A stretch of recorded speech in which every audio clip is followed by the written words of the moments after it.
Դժվար է պատասխանել այն հարցին, թե երբ եւ որտեղ ծնվեց սպորտը որպես մարդկային գործունեության ինքնուրույն ոլորտ, իսկ թե ինչու ծնվեց։ Պատասխանը միանշանակ է։ Սպորտի ծնունդը պատերազմների տրամաբանական հետևանքն է, մարմինը եւ ոգին փորձություններին միշտ պատրաստ պահելու անհրաժեշտություն։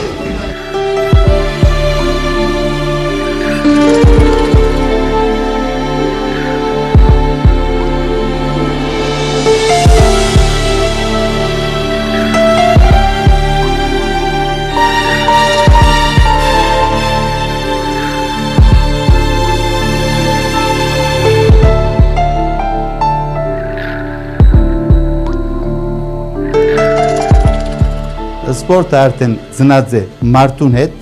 գենտայները սպորտը կանեն առանց սովորելու փնաստով։ Եվ գիտեք այսօր շատ մը սպորտի ծևեր եկած են գենտանական աշխարհքեն, քանի թրջունները կամ մյուս վայրի գենտայները սպորտը իրենց փնաստի մեջ ունեն եւ ադիգա իբր խաղ կանեն։ Հիմա կալով մարդու բարակային մարդը ուներ փնաստի իր այդ շարժումները, բայց մարդկությունը զարգանալով ադոնք վերածեց ոճի։ Խոսե որ սպորտի մասին գրնան խոսել իբր ոչ, այսինքն գազմագված շարժումներ։ Ժամանակին հին մարդը առավոտ բիդար տնար, որսի պիտի քնար, կամ պիտի ինքը պաշտպաներ գրվել։ Այսինքն ինքնապաշտպանության մեջ էր սպորտը։ Հին աշխարհում մարտական գործողություններին մասնակցելու համար ռազմիկներից ֆիզիկական մեծ ուժ, դիմացկունություն եւ ճարպկություն էր պահանջվում։ Բավական է նշել, որ ռազմական հանդերձանքն ու զենքը կշռում էին մի քանի տասնյակ կիլոգրամներ։ Ծավալուն ռազմական գործողությունները ստիպում էին զինվորներին հաճախ առանց հանգստյան օրերի անընդմեջ անցկացնել ոտքերի վրա, կռվել, արագ մանևրել տեղից տեղ, անցնել լեռնանցքներ ու գետեր, կառուցել դիրքեր եւ այլ ֆիզիկական աշխատանքներ կատարել։ Ինքնին հասկանալի է, որ նման փորձությունների պատրաստ լինելու համար ռազմիկները խաղաղ պայմաններում պիտի պարբերաբար մարզվեին։ Ուստի օրինաչափորեն մեզ հայտնի առաջին մարզաձևերը այսպես թե այնպես աղերսվում էին մարտի դաշտում հին աշխարհի զինվորից պահանջվող ֆիզիկական կարողությունների ու հմտությունների հետ։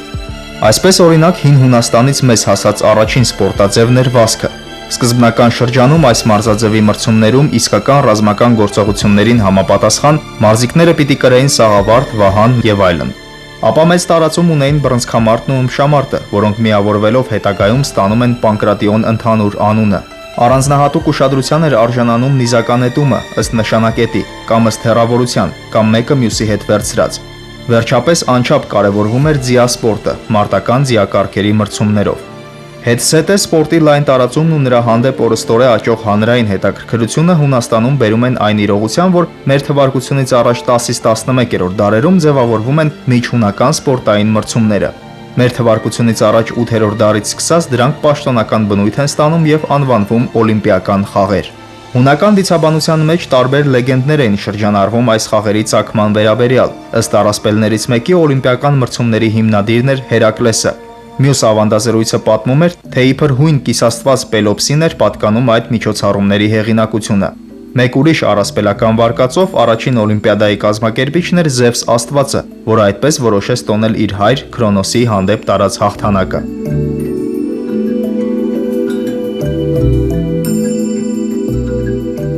Այսպես թե այնպես օլիմպիադաների հիմքում բացի լոկ մարզական նշանակությունից զետեղված էր նաև ծիսապաշտամունքային իմաստ։ Օլիմպիական խաղերը նվիրված էին հունական գենեթեիստական պանթեոնի գերագույն աստծուն Զևսին եւ անց էին կացվում 4 տարին մեկ անգամ միևնույն տեղում՝ Պելոպոնես թերակղզու արևմտյան մասում գտնվող Օլիմպոս ավանում, օլիմպիական Զևսի տաճարինքից կառուցված մարզահրապարակներում։ Մեր թվարկությունից առաջ 776 թվականին կազմակերպված պաշտոնական առաջին օլիմպիական խաղերում մարզիկները մրցել են միայն մեկ սպորտաձևում՝ վազքում։ Տարածությունը մարզադաշտի երկարությունն էր, հավասար 600 ոտնաչափի։ Այդ դիստանցիան համապատասխանում է 192.27 մետրի եւ հունական չափումների համակարգում կոչվում է ստադիա։ Հենց այստեղից էլ հետագայում ծագել է հանրահայտ ստադիոն բառը։ Հին հույները դիստանցիոն վազքի այս մարզաձևը կոչում էին ստադիոդրոմ։ 14-րդ օլիմպիական խաղերից սկսած ծրագրի մեջ մտավ նաև նոր վազքաձևը, որը կոչվում էր դիաուլ եւ հավասար էր մարզադաշտի երկու երկարությանը կամ երկու ստադիայի, այսինքն 384 մետր 54 սանտիմետրի։ Հաջորդ 15-րդ խաղերում մարզիկները մրցում էին նաև մեր ժամանակների միջին տարածության վազքը հիշեցնող սպորտաձևում, որը կոչվում էր Դոլիոդրոմ եւ հավասար է 24 ստադիումի։ Ժամանակի ընթացքում օլիմպիական խաղերի ծրագիրը ընդլայնվում է եւ կատարելագործվում։ Վազքերին գումարվում են սկավառակի եւ նիզակի նետումը, ապա ըմբշամարտը, թռիչք երկարությունը, բռնցքամարտը եւ այլն։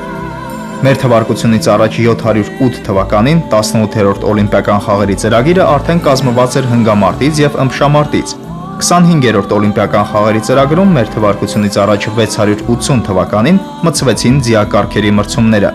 33-րդ օլիմպիական խաղերից սկսած մարզիկները մրցում էին նաև պանկրատիոն կոչվող սպորտաձևում։ Մեր թվարկությունից առաջ 632 թվականից օլիմպիական մրցումներում իրենց առանձին ծրագրով սկսում են ելույթ ունենալ նաև մինչև 20 տարեկան պատանիները։ Սպորտի եւ մրցումների հանդեպ սերը այն աստիճան է վարակում բովանդակ Հունաստանի հասարակությանը, որ սկզբում միայն դորիական ցեղերի ներկայացուցիչների մասնակցության իրավունքն ամրապնդող օլիմպիական խաղերի կանոնադրությունը ճնշումների ներքո վերանայվում է ու փոփոխվում։ Այդուհետ մրցումներին իրավունք են ստանում մասնակցել բոլոր հույները, ապա հետսետ է նաև Իտալիայի, Սիցիլիայի, Եգիպտոսի, Փոքր Ասիայի եւ այլ վայրերի մարզիկները։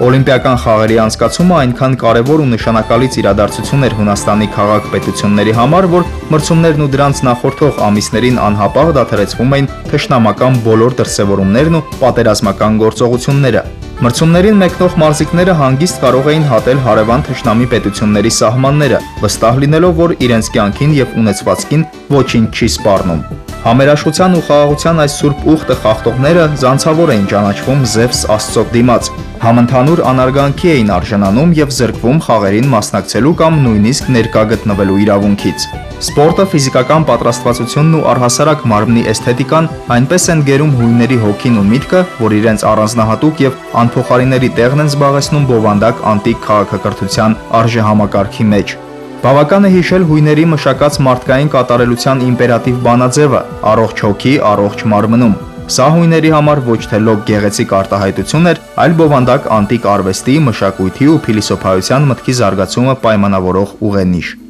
Հայտնի է, որ Պյութագորասը օլիմպիական խաղերի չեմպիոն էր բռնցքամարտի գծով, իսկ հանրահայտ բժիշկ Հիպոկրատը անվանի ձիավոր էր ու ըմբիշ։ Տարբեր սպորտաձևերից մի շարք պարգևներ են նվաճել նաև փիլիսոփաներ Պլատոնը եւ Սոկրատը, ողբերգակներ Սոֆոկլեսն ու Էվրիպիդեսը։ Աստիճանաբար անտիկ քաղաքակրթության մայրամուտի հետ միասին ճգնաժամի մեջ ընկավ նաև սպորտի մշակույթը։ Հունական ոսկեդարին հաջորդող անկումը ուղղակիորեն սկսեց ազդել նաև այս ոլորտի վրա։ Հռոմեացիների գերիշխանության ներքո գտնվող հույներն այլևս իզորու չէին դիմադրել կայսերական համակարգի համընդհանուր լճացմանը։ Վերջապես քրիստոնեության պաշտոնական ընդունումից հետո տեղի տալով նոր կրոնի կողմից տարածվող մարմնի էսթետիկան մերժող դոգմատիզմի գաղափարական ճնշումներին հռոմեական վարչակազմը հրաժարվում է օլիմպիական խաղերը հովանավորելուց, ապա եւ արգելք է դնում այդ մրցումների անցկացմանը։ Մեր թվարկության 393 թվականին Ֆեոդոս I կայսրի Միլանում արձակած հրամանի համաձայն օլիմպիական խաղերն այլևս դադարեցվում են։ Հնագույն ժամանակների օլիմպիական խաղերը տևեցին 1169 տարի։ Այդ ժամանակներում կայացել են 293 օլիմպիական խաղեր, եւ միայն 1896 թվականին 1503 տարի ընդմիջումից հետո ֆրանսիացի մեծ գիտնական Պիեր դե Կուբերտենի ջանքերի շնորհիվ օլիմպիական խաղերը իրենց երկրորդ վերածնունդն ապրեցին։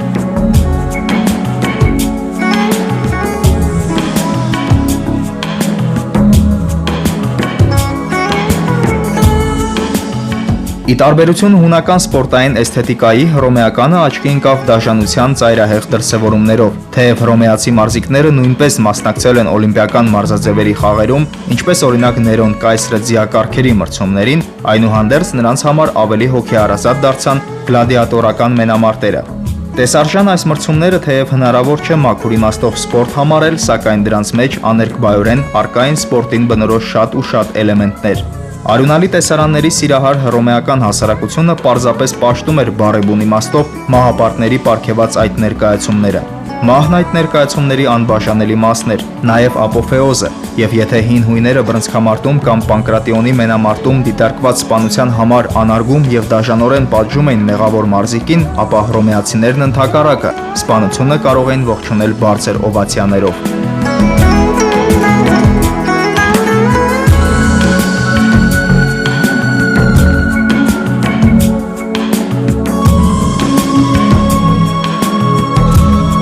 Սակայն հռոմեացիներից սպորտի մեջ ել ավելի մեծ դաժանությամբ աչքի ընկան հնդկացի մայա կոչվող ցեղերը։ Խոսքը գնում է ժամանակակից բասկետբոլին որոշ չափով նման մի խաղի մասին, որում երկու թիմերի բաժանված մարզիկները բացառապես գլխով, ուսերով եւ ոտքերով պիտի գցեին կաուչուկե ծանր գունդը բարձր տեղում ամրացված փոքրիկ մետաղե օղակի մեջ։ Ինչպես եւ հարկն է, խաղը վերջանում էր միավորների պարսկա հաշվարկով, սակայն հենց այստեղից էր սկսվում զարհուրելին։ Պարտված թիմի բոլոր անդամներին պիտի զոհաբերեին աստվածներին, կարճ ասած սպանեին, այն էլ դաժան կտանքների միջոցով։ Համաձայն եք, որ ժամանակակից բասկետբոլիստները ամենևին չէին ոգեշնչվի պարտության դեպքում իրենց սպառնացող նման հեռանկարից։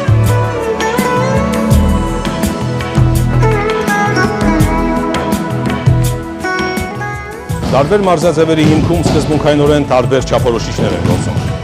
Մեկում կարևորվում է մարմնի գեղեցկության էսթետիկան, մյուսում առաջնային մտքի ճկունությունն է, երրորդում պարզապես ֆիզիկական ուժը։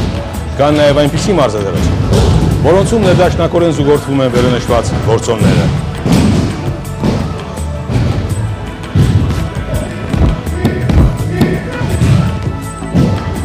Որևէ մարտարվեստին տիրապետելը, թե մարմինը, թե ոգին, թե միտքը, կատարելագործելու գերազանց միջոց է։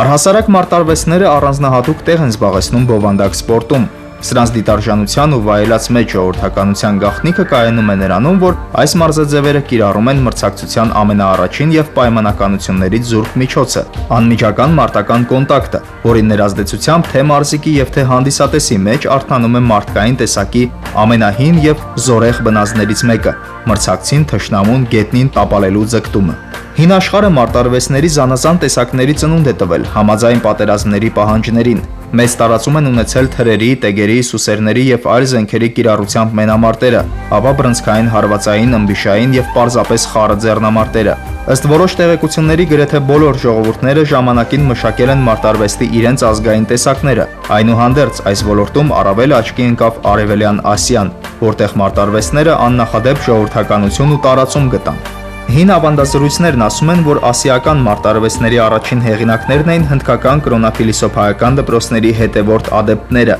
որոնք իրենց ծիսական արարողություններում կիրառում էին սիստեմատիկացված պարային էլեմենտներ։ Հենց այդ պարային էլեմենտների ոգեդաստի առաքչական վարժությունների համադրությունից հետագայում ծնունդ առան մարմնի, հոգու եւ մտքի ներդաշնակ տիրապետության համալիր սիստեմները, որոնք պարզապես անփոխարինելի դարձան մարտեր վարելու համար։ Ուշու, կարատե, այկիդո, տեկվանդո, ձյուդո եւ այլն։ Կարելի է երկար թվել չինական, ճապոնական, կորեական ու ասիական ուրիշ ժողովուրդների մարտարվեստների ցանկը։ Տիրապետելով մահացու հարվածների ու հնարքների, այս մարտարվեստները սակայն սկզբունքայնորեն միտված էին ոչ թե մարզիկներին անգութ ու մահաբեր մեքենաների վերածելուն, այլ ընդհակառակը նրանց մեջ մարդասիրություն եւ ծայրագույն հեզություն դաստիարակելուն, ֆիզիկական թերարժեքության զգացումը հաղթահարելու ճանապարհով։ Ինչպես գիտենք, ձյուդո ըմբշամարտը առաջացել է ջիu-ջիցու ըմբշամարտից։ Նա արևելյան մարտարվեստ է, որի կիրառվում էր ռազմական գործողությունների ժամանակ։ 1860 թվականին Ջիգարո կանոն ձյուդոյի համարվում է ձյուդոյի հիմնադիրը։ 1860 թվականի վերջերին նրա նախաձեռնությամբ ստեղծվեց ձյուդո ըմբշամարտը։ Ձյուդո ըմբշամարտը տարբերում է մնացած ըմբշամարտի ձևերից նրանով, որ նա մարդկանց մեջ, սպորտսմենի մեջ դաստիարակում է բարոյակամային հատկանիշներ, մտքի ճկունություն, ճարպկություն եւ ամեն ինչ։ Պատահական չէ, որ օրինակ Չինաստանի հյուսիսային եւ հարավային շաոլինների մենաստաններում մարտարվեստները մտցված էին վանական սաների ուսման պարտադիր ծրագրի մեջ։ Եվ իհարկե, ինչպես փաստում է պատմությունը, այդ մարտարվեստները պիտանի են գտնվում ոչ միայն վանականների հոգեվոր դաստիարակության, այլև հաճախ ուրիշ կիրառության համար։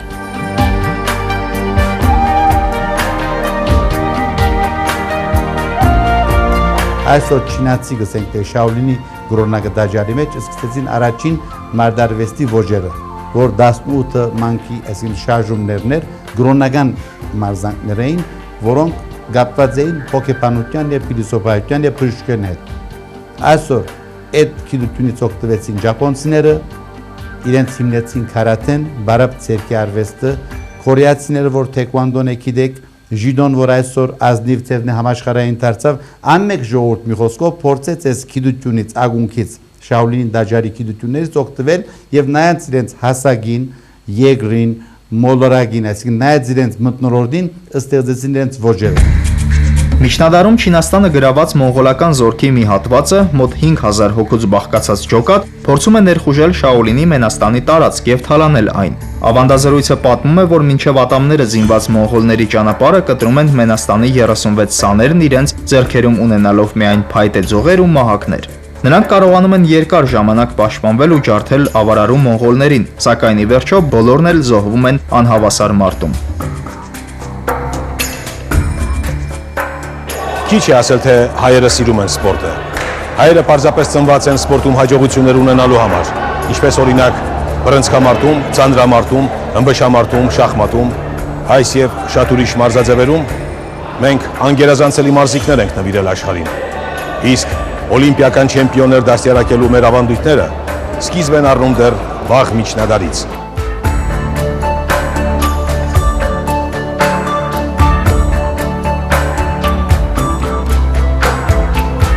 Առաջին այսպես պաշտոնական թվագրությունը, որ կա, դա մեր թվարկությունից առաջ կայացած անտիկ խաղերի անտիկ ժամանակների օլիմպիական խաղերն են, կոնկրետ 281 թվականին տեղ ունեցած 265-րդ օլիմպիական խաղերում Հայաստանցի Տրդատ 3-րդ թագավորը Արշակունին ըմբիշների մրցաշարում գրավել է առաջին տեղը եւ բնականաբար հռչակվել օլիմպիական խաղերի չեմպիոն։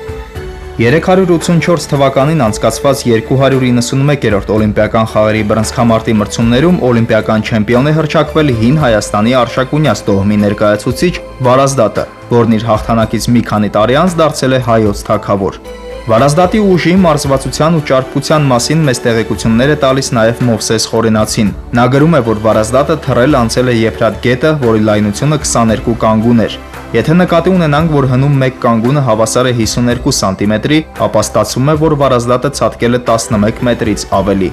Նման ցատկ կատարել հնարավոր չէր, ուստի պետք է մտածել, որ նա հավանաբար գետը թռել անցել էր փայտե ձողի օգնությամբ։ Ասիական եւ աֆրիկյան մի շարք երկրներում մինչև օրս էլ նմանատիպ մրցույթներ կազմակերպվում են, որոնց ընթացքում մարզիկները ցածկ երկարությունը կամ գետերի լայնությունը հաղթահարում են ձողափայտերով։ Այսպես թե այնպես Վարազդատը ոչ միայն Հայաստանում, այլև օտար երկրներում հռչակված էր իբրև իր ժամանակի ամենահայտնի սպորտսմեններից մեկը։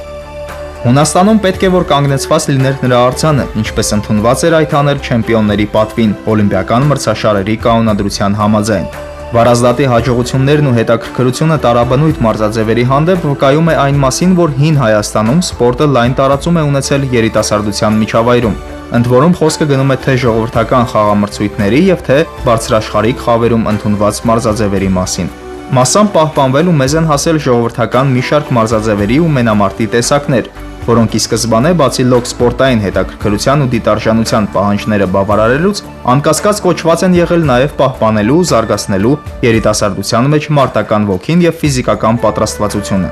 Բարձր խավերում առհասարակ երիտասարդների ֆիզիկական ու սպորտային դաստիարակությանը մեծ տեղ էր հատկացվում։ Իշխանական ժառանգներն ու սեպուհները հմուտ ուսուցիչների ղեկավարությամբ իրենց օրվա մեծ մասն անցկացնում էին տարատեսակ մարզումներում։ Առանձնապես կարևորվում էին սրամարտը, ձեռնամարտը, նետաձգությունը, ձիավարությունը։ Անչափ մեծ ուշադրություն էր հատկացվում որսին, որն իր բնույթով առավել մոտ էր կանգնած ռազմական գործողություններին եւ մի քանի մարզաձևերի համալիր սինկրետիզմն էր։ Մենք այնադեն ունեինք մեր նավասարդյան դոները։ Նավասարդյան դոները գրնամսել Olympic Games-պես խամներ։ Մեր ավականին անդեղ հանդես գկար զանազան մարդավոճերով, սիերով, նեդերով, աղողներով, սուրի զանազան մրցումներով եւ ընդեղ արդեն հայկական օլիմպիադա գլիներ։ Եվ այդիկա մեծ պատմություն է, մենք կրծայինք այդ մեկ ունեինք մինչև մեր թագավորության եւ մեր փանակների հին գործանումը։ Բարձրաշխարհի խաղի ամենասիրված մարզաձևը զիասպորտն էր, ավելի ճիշտ դրա մի քանի տեսակները։ Արդեն Վանի թագավորության ժամանակից մեզ հայտնի են տեղեկություններ մեծատոհմիկ խաղի ձիավարժական նախասիրությունների մասին։ Սեպագիր արձանագրությունները վկայում են, որ Արգիշտի թագավորի Արծիբի կոչված ձին խելացնոր ցատկերով դժվարագույն արգելքներ է հաղթահարել։ Նման ռեկորդները անհնար կլինեին, եթե թե ձին ու թե հեծյալը զբաղված չլինեին համապատասխան վարժանքներով ու մարզումներով։ Տեղեկություններ կան, որ արդեն Արտաշեսյանների օրոք Տիգրանակերտում ու Արտաշատում, ապա Արշակունիների օրոք Դվինում գոյություն են ունեցել իպոդրոմներ, ձիավարժարաններ, ուր տարբեր դիտարժան մարզավազքեր էին կազմակերպվում ձիավարների ու մարտակառքերի համար։ Չափազանց սուղ են տեղեկությունները մարտարվեստների մասին։ Կծկտուր ավանդազրույցներ են պահպանվել առ այն, որ Արշակունի թագավորների անձնական թիկնապահական ջոկատը բաղկացած է եղել մոտ 300 ռազմիկներից, որոնք գերազանց տիրապետել են հին ու փորձված հայկական մարտարվեստի մի տեսակի։ Ըստ երևույթին հենց այդ ջոկատն է կազմել մախխազական գնդի միջուկը։ Մախխազական գունդը, որ ժառանգաբար ղեկավարվում էր Խորխորունի իշխանների կողմից, համարվում էր Արշակունիների թագավորական գվարդիան եւ պատասխանատու էր թագավորի անձի, նրա ընտանիքի, արքունիքի եւ արքունի գանձարանի անվտանգության համար։ Անկախ վերահիշատակված ջոկատի մասին կոնկրետ տեղեկությունների հավաստիության չափից պետք է ենթադրել, որ որևիցե մարտարվեստի տիրապետող թիկնապահական ընտիր խումբ արքունիքում եղել է, որովհետև հին աշխարհի բոլոր երկրների թագավորները վստահել են իրենց անվտանգությունը միմիայն նման ջոկատների։ Այդպիսին էր պահապան գունդը Աքեմենյան ու Սասանյան Իրանում, Պրետորիան հին Հռոմում ու Բյուզանդիայում եւ այլն։ Մեծատոհմիկ դասի չքացման հետ մեկտեղ Հայաստանում պատմության գիրկն անցավ նաև այսպես կոչված ազնվական սպորտաձևերի ավանդականությունը, եւ միմիայն հասարակ ժողովուրդը կարողացավ որոշ չափով պահպանել ազգային մարզաձևերը, որոնց սակայն հասկանալի պատճառներով վիճակված չէր սիստեմատիկացվել ու հղկվել։ Ազգային բազմաթիվ տասնյակ խաղեր կան, որոնք հիմա շարունակվում են սերնդեսերուն, թեև մասսայականության առումով այնքան էլ մեծ չեն։ Օրինակ ասենք լախտի կամ ասենք փեդբոյ կամ օրինակ եմ ասում նույնիսկ մեր ազգային կողը մշամարտը նույն մասսայականությունը չի վայելում, բայց եղել են կան ու կարծում եմ կշարունակվեն։ Ժամանակ առ ժամանակ միայն տոնակատարություններին ու նման առիթներով կազմակերպվող տարատեսակ ուժային մրցումները, դարախաղացային ճարպիկ հնարքներն ու ժողովրդական ըմբշամարտը բավարար չէին սպորտ համարվելու համար ամենալայն իմաստով։ Ոչ էլ թափառող կրկեսային խմբերի մարմնամարզական համարներն ու մրցումներն էին բացի իրենց դիտարժանությունից հարուցում ժողովրդի միջավայրում որևիցե գործնական արձագանք։ 19-րդ դարի երկրորդ կեսից սկսած արևմտահայությունը միայն Պոլսում որոշ չափով ծանոթացավ ու մասնակից դարձավ եվրոպական ոճով կազմակերպված սպորտային ակումբների ծավալած գործունեությանը։ Նույն կերպ արևելահայության էլիտան ներգրավեց ցարական Ռուսաստանի դեռևս թույլ զարգացած մարզական բնագավառներում։ Երկու դեպքում էլ առնչությունը բացառապես սիրողական բնույթ ուներ, սակայն արդեն սկսած 20-րդ դարից պրոֆեսիոնալ սպորտի զարգացման հետ միասին մի շարք մարզաձևերում մեծ հաջողություններ սկսեցին արձանագրել իրենց հաշվին նաև հայերը։ Իսկ արդեն խորհրդային շրջանից սկսած, երբ մարմնամարզությունն ու սպորտը իրենց տեղը գտան սոցիալ-հասարակական կառույցի կազմակերպման ու անհատի դաստիարակության պետական ռազմավարության մեջ, հայ մարզիկների համար նոր ու լայն ասպարեզներ բացվեցին։ Հայերի սպարագայում եւս գործեց սպորտային աշխարհում տոն տվող համընդհանուր օրինաչափությունը, երբ այս կամ այն էթնոսը առավել ուժեղ է կապնվում որոշ մարզաձևերի տեսակների եւ իրեն լավագույնս դրսեւորում հենց դրանց մեջ։ Ինչպես կանոն դա պայմանավորված է տվյալ էթնոսի ապրած բնակլիմայական միջավայրի, այդ միջավայրի ներազդեցությամբ ձևավորված գենետիկ եւ ֆիզիոլոգիական առանձնահատկությունների եւ ապա էթնոսի պատմական անցյալի ու հիշողության հետ։ Հայաստանում ավելի մեծ հաջողություններ են հասնում մենապայքարային մարզաձևերի ներկայացուցիչները, քան խաղային ձևերի, բայց եկեք այսպես անկեղծ լինենք։ Դա ոմանք ասում են ազգային առանձնահատկություն է դա, ոմանք ապրում են ինչ-որ չէ, այդ իմ կարծիքով մեր սպորտի մշակույթի երևի տարբերությունն է։ Բայց այդ դեպքում հարց եմ տալիս, ինչպես եղավ, որ 4 միլիոնանոց, նույնիսկ այդքան չկային, Հայաստանի Արարատ ֆուտբոլի թիմը նվաճեց սովետական միության չեմպիոնի կոչումը, դարձավ սովետական միության կրկնակի գավաթակից, սովետական միության փոխ չեմպիոն։ Ինչ վերաբերում է նվաճումներին, եթե օլիմպիական մարզաձևով համարենք, մեր մեծագույն առաջին մեր օլիմպիական չեմպիոն, օլիմպիական դեսպանը, դա մեծն մարմնամարզիկ Հրանտ Շահինյանն էր, հարկ նրա հիշատակին, ով վիրավորված վերադառնալով, ձեռնափայտով վերադառնալով երկրորդ համաշխարհային պատերազմից, այն տղամարդավայել կերպով իր մեջ ուժ գտավ վերականգնել առողջությունը եւ 1952 թվականին Ֆինլանդիայի մայրաքաղաքում կայացած Հելսինկի ամառային օլիմպիական խաղերում նվաճեց չեմպիոնի կոչումը, ավելի կրկնակի չեմպիոնի պատվովն անդրադարձավ հայրենի։ Հայ օլիմպիականներից յուրատեսակ ռեկորդ է սահմանել հայ ժողովրդի ռուս զավակ դարձյալ մեծն բառը պիտի շեշտենք Իգոր Նովիկովը, ով մասնակցեց 4 օլիմպիական խաղերի եւ օլիմպիական խաղերի կրկնակի չեմպիոն ու բազմակի մրցանակակիր։ Ինչպես չհիշենք օլիմպիական խաղերի եռակի չեմպիոն, մեր միակ եռակի ոսկե դափնեկիր Հայաստանի 20-րդ դարի լավագույն մարզիկ ճանաչված մարմնամարզիկ Ալբերտ Ազարյանին, օլիմպիական խաղերում ոսկե դափին նվաճած առաջին հայ ծանրորդ օլիմպիական չեմպիոն Յուրի Վարդայանը, որը կոչվեց 20-րդ դարի ռեկորդակիր, դեռևս շեշտում եմ դարավարտից 20 տարի առաջ, սահմանելով նույն օրը համաշխարհային 5 ռեկորդ եւ ընդհանրապես մարզական կենսագրություն համաշխարհային 43 ռեկորդ։ Եվ այսպես ունենք 13 են դրանք թվով, փառք ու պատիվ նաեւ այն 11 հայրենիներին, ովքեր նվաճել են օլիմպիական խաղերի արծաթե եւ բրոնզե մեդալակիր, որոնց անունը չգիտես ինչու չի հոլովում Հայաստանի զանգվածային մարզական լրատվամիջոցում։ Սպորտի երկրորդ վերածնունդը Հայաստանում ըստ երևույթին սարերի ետևում չէ։ Մասնավորապես պրոֆեսիոնալ բռնցքամարտի ու ծանրամարտի հայկական դպրոցները կրկին բռնել են հաջողության ճանապարհն ու այժմ արդեն տիրացել են աշխարհի եւ Եվրոպայի չեմպիոնների տիտղոսներին։ 20-րդ եւ 21-րդ դարերը հայկական սպորտի պատմության մեջ իրենց առանձնահատուկ էջերը գրեցին ինտելեկտուալ սպորտի մեր մարզիկները։ Տիգրան Պետրոսյանովը այսպես սկսվեց մեր շախմատի գլխավոր ծնունդը, ասենք երկու փուլ անընդմեջ նվաճեց աշխարհի չեմպիոնի կոչումը, հաղթելով հանճարեղ Միխայել Բոտվինիկին եւ ոչ պակաս հանճար կամ շատ տաղանդավոր Բորիս Սպասկուն։ Դրան հաջորդեցին հերթական հաղթանակները եւ հիշարժան է հատկապես 2006 թվականի մայիսի վերջին, հունիսի 2-ին կոնկրետ հայ շախմատի տղամարդկանց հավաքականի նվաճումը։ Արդեն սկսելով քաղել հայկական սպորտի նոր հաղթանակների խոստումնալից պտուղները, սպորտասեր հայ հանրությունը անհամբերությամբ միևնույն արդյունքներն է ստանում մյուս մարզաձևերից։ Մասնավորապես ակնկալիքները մեծ են սպորտի արքա ֆուտբոլից, որում դեռևս 1970-ականներին արձանագրած փառահեղ հաջողությունների հիշողության ազդեցությամբ ցավողների բազմահազար բանակները սպասում են նմանարժեք ցնծության։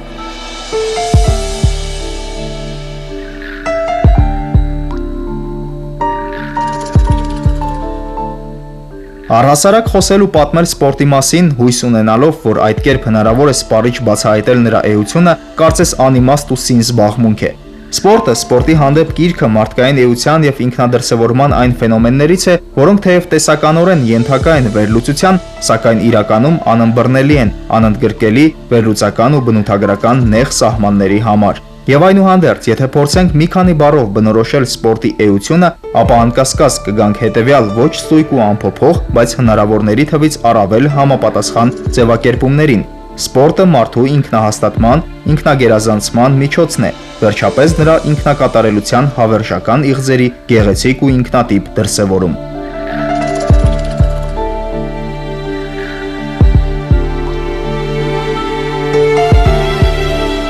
Դա միջոց խուսափելու պատերազմներից։ Հոգեբանները պնդում են, թե կա։ Մրցակից մարդու, նույնիսկ ժողովրդների եւ պետության հանդեպ սեփական առավելություն ընդգծելու լավագույն միջոցը նորին գերազանցություն սպորտն է։ Միջոց, որը տանում է անարյուն հաղթանակների կամ արժանապատիվ պարտության։ Այսօր այսքանը բարեկամներ։ Մինչ նոր հանդիպում եթերում։